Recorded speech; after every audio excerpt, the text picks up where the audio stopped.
In a world saturated with content, where streaming platforms overflow with endless titles, social media feeds are updated every second, and AI-generated art floods the internet, an unsettling feeling persists.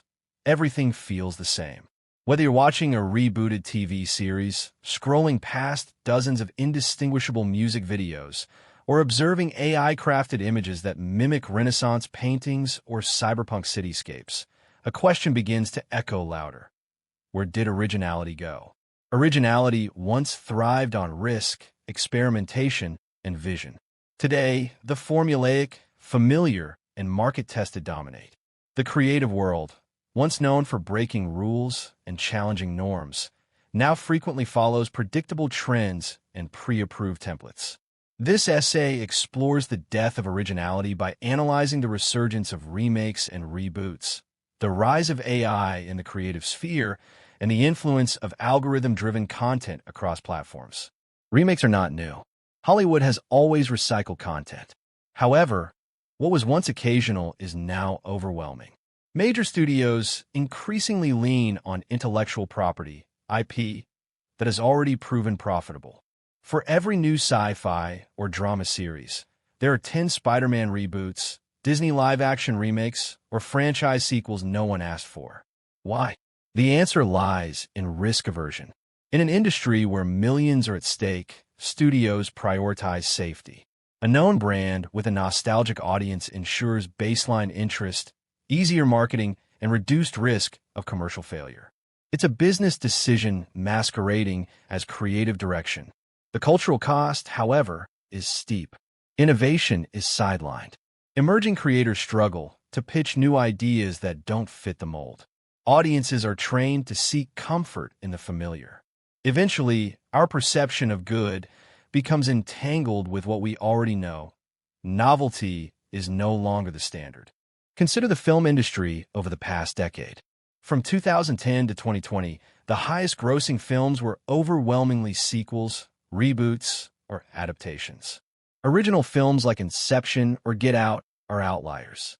And even when original films succeed, studios are quick to turn them into franchises. It's not just movies. Video games are re-released with minimal updates. Beloved TV shows are revived often without their original creators, and musicians frequently sample or remix older hits rather than creating from scratch. Originality is being replaced with repetition because repetition sells. Even literature has seen a shift toward the familiar.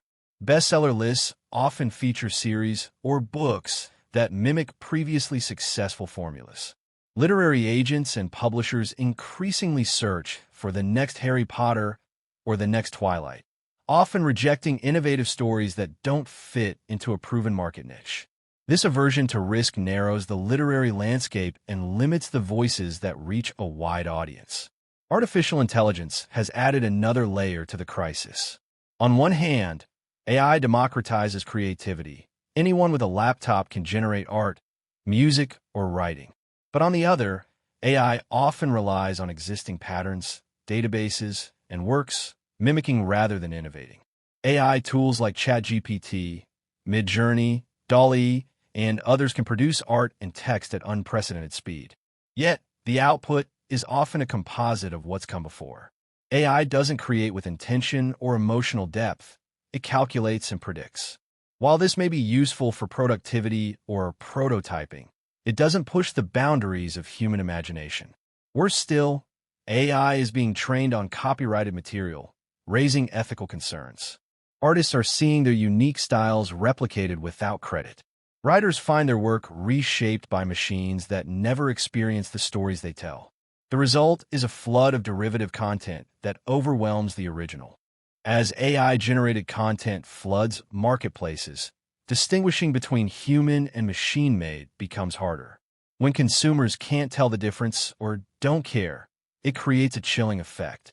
Why spend months painting or composing when an algorithm can do a passable job in minutes? Why commission an artist when you can type in a prompt? This undermines not only the artistic economy, but also the human drive to create. Art becomes less about expression and more about efficiency. Creativity is no longer a sacred act. It's outsourced, templated, and commodified. Even the ethics of AI creation are deeply contested. Can machines truly create? Should the ability to remix and replicate count as originality? Many argue that true art requires intention, emotion, and human experience, qualities that AI inherently lacks. Until we address these philosophical and legal questions, we risk devaluing creativity itself. The third and perhaps most insidious driver of sameness is the algorithm. Platforms like YouTube, TikTok, Instagram, Spotify, and Netflix are powered by algorithms designed to maximize engagement. They reward what's already popular, pushing creators to chase trends rather than break new ground. This creates a vicious cycle. A type of content gains traction, others copy it, and the algorithm rewards the copies. Soon, an entire genre becomes flooded with clones. Think of the viral dance challenges on TikTok, the day in my life vlogs on YouTube, or the lo-fi study playlists on Spotify. What begins as authentic quickly becomes formulaic. Creators, hungry for reach and revenue, have little choice. If the algorithm promotes fast-paced edits, short runtimes, and shock value, those become the norms. Content becomes optimized for machines, not minds. Depth, nuance, and originality are casualties of the algorithmic war for attention. In many cases, even platform users internalize these patterns. Audiences expect certain video lengths, editing styles, or topics. Anything outside those bounds risks being skipped, disliked, or buried. Algorithms thus don't just respond to our behavior. They shape it. Netflix, for instance, famously uses data to determine what kinds of shows and movies to produce. While this sounds efficient, it often results in cookie-cutter storytelling. Instead of bold new narratives, we get formulaic dramas engineered for bingeability. Emotion is replaced by metrics. Meaning is lost to marketability. Music, too, suffers under the algorithm. Spotify's algorithmic playlists encourage artists to produce tracks that hit within the first few seconds, often leading to similar-sounding songs designed for streaming success rather than artistic expression. The pressure to conform to these norms stifles experimentation and risks reducing music to a series of sonic cliches. Beyond the creative landscape, the lack of originality affects how we think, feel, and engage with the world. Exposure to repetitive, derivative content leads to a phenomenon called aesthetic fatigue, a dulling of the senses where everything starts to blur. We begin to anticipate tropes, guess endings, and spot recycled patterns. The element of surprise vanishes. Curiosity wanes.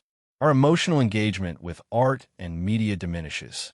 Originality doesn't just entertain, it awakens. Without it, culture becomes background noise.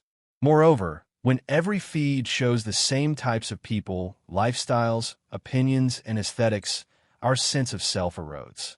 We mimic what we see, not because we admire it, but because it's all that's offered.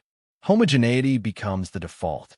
This is especially damaging for younger generations whose worldviews are shaped online. If all content looks the same, they may never encounter the breadth of perspectives and styles that spark independent thought. Originality isn't just an artistic concern. It's foundational to identity formation and critical thinking. The sameness also contributes to a sense of cultural stagnation. When everything is recycled or algorithmically engineered, we lose the cultural artifacts that define a generation. Art is often a mirror to society, but if all mirrors reflect the same image, we lose the ability to understand ourselves in new ways. Despite the bleakness, originality isn't dead. It's just harder to find and even harder to sustain. Creators who resist trends and algorithms often struggle to gain traction, but their work is vital. They remind us that art is meant to challenge, not comfort, to provoke, not pander. Independent filmmakers, underground musicians, niche YouTubers, and digital artists are still pushing boundaries. They're experimenting with form, genre, and perspective. But they need support financially, socially, and algorithmically. Consumers play a role too. We must become more mindful curators of our attention. Seek out voices outside the mainstream.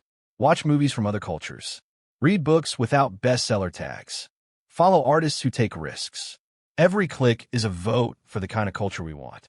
Tech platforms must also take responsibility. Algorithms could be designed to prioritize novelty and diversity, not just popularity. Creative grants, promotion for emerging artists, and safeguards for originality can foster a more vibrant landscape. Lastly, education matters. Teach children to value process over product, to explore over imitate. Nurture the creative impulse, not as a means to an end, but as a way of being.